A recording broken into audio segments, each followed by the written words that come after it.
दोस्तों लॉकअप के शो में बहुत ही बड़ी-बड़ी खबरें, बहुत ही खतरनाक खबरें आ रही हैं। इस बार खतरनाक खबर ये आई है कि विजिटर के रूप में आए ऋषभ जायसवाल की का झगड़ा हो गया है योगेश रावत से। बहुत बुरा झगड़ा हुआ है, दोनों ने एक दूसरे को बहुत गाली-गलौज दिया हुआ है। दरअसल ऋषभ जायसवाल विजिटर के रूप में आते हैं श्रेया कालरा के, ये उनके बॉयफ्रेंड हैं और आते हैं श्रेया कालरा से बहुत सारी बातें करते हैं, कहते हैं कि पूरी टीवी में केवल तुम ही छाई हुई हो और कोई दिख ही नहीं रहा है, योगेश लोग तो दिख ही नहीं रहे हैं।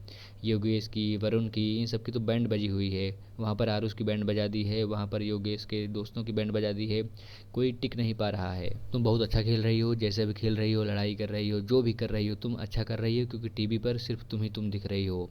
उसके बाद ये योगेश के पास आते हैं और कहते हैं कि तुम लोग का गेम बहुत ही गंदा चल रहा है, तुम लोग बिल्कुल दिख भी नहीं रहे हो। वो आकांक्षा से कहते हैं कि तुमने बेडशीट वगैरह भी जो सब गंदा उंदा किया है ना, तुमने बहुत ही बेकार काम किया था ये सब।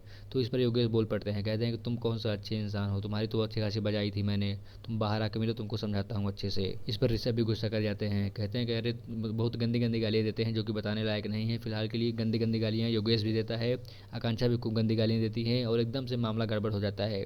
घर वाले खुद बोलना पड़ता है उन लोग को कि भाई तुम लोग बाहर जाओ यार, तुम लोग यहाँ क्या कर रहे हो। तो ऋषभ को एकदम से अच्छी खासी दिक्कत होती है, लेकिन ऋषभ और योगेश के बीच बहुत ही गंदी फाइट हो चुकी होती है। ये दोनों एक दूसरे को इतना ज़्यादा बोल चुके हैं, कहते हैं कि बाहर मिलो, तुमको समझा दूंगा मैं। वो ऋषभ कहता है कि बाहर तुम क्या उखाड़ पाओगे, आके मिल लेना, तुम्हारी तुमको औकात समझ में आ जाएगी। योगेश बहुत ही गंदी गाली देता है, ऋषभ और भी गंदी गाली देता है। इन दोनों के बीच ऐसा लग रहा था कि अगर जेल बीच में ना होती तो ये दोनों एक दूसरे को मार डालते यहीं शो में ही।